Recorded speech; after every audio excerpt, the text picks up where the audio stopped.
What are cyclical, defensive, and sensitive stocks? All right. So that's a good question. Actually, we have a visual for that.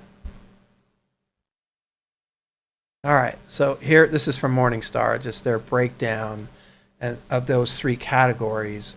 And so cyclical stocks are really things that would respond to a recession or a boom, right? They kind of those are the two extremes, but the economy's growing, then cyclical is going to do well theoretically. Basic materials, there's more materials being used because people are building, doing different things, consumer cyclicals like cars and things that are, Luxury goods. luxury goods. Yeah, exactly. Are going to do better when things are hopping, right? Financial services, that's us. Things do better and worse in a recession, right? So that piece, and then defensive is just things that they don't do as well, relative speaking, in an up market. So, for example, utilities, which is on there. We just bought utilities. Yesterday's a good example. Utilities didn't do as well as the market. It was up. They were up, but they weren't up as much, right? Versus today, market's down a bunch, and the two utility pieces we have are actually up.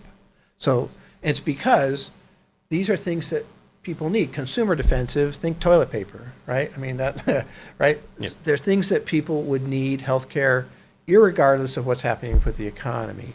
And so they tend to do better in downward markets. And so these are the types of things you would look at, since the beginning of 2022 would have done okay, right? And so I think, that's an interesting category right now to be speaking about. However, long term, you might make money in other areas because of what's happening, but certainly something. Then sensitive, this is kind of weird. They're just sensitive to different inputs. So like energy is a good example. There's a myriad of inputs that come into energy. It's crazy. It's a really wild market. Technology is sensitive to interest rates. We've seen that for sure because they're high priced.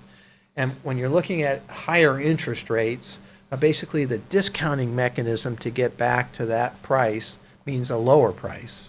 And so when rates come up, you'll see technology, and that's certainly been true, in 2022. And so they're all different, and they all have different kind of situations that they do well in, other situations that they do poorly in. And I do think it's important to understand those relationships. Matter of fact, for me, I call it the neural network. It's how are all these things connected? And understanding how things are connected is a never-ending game in this business. And that's fun to me. I think it's really fascinating. How is a pandemic connected? That's a new one, at least in the last 3 years. How does that affect things? What gets affected? And, who knew that people are going to be buying Peloton bikes, left and right, that kind of thing. So these are all understanding kind of these categories helps you to start to understand some of the connections that are happening in the markets. So when you see something happen, interest rates are going up, maybe I should be lightening up on my technology stocks and looking at healthcare and utilities, that kind of thing, as far as that goes. And utilities are maybe, healthcare would probably be a better example of what to use. Utilities can be kind of interest rate sensitive sometimes too, but we still need utilities, irregardless of what happens with, the interest rates or the economy. Yeah, you can kind of think of elective versus non-elective. Yeah, exactly. I can skip on the iPhone, but I will probably still need to pay for my phone bill. Yeah, exactly. And you probably still need power to plug it into to recharge it in some form or fashion. So yeah, that's what makes it, durable as far as that goes, right? So good question.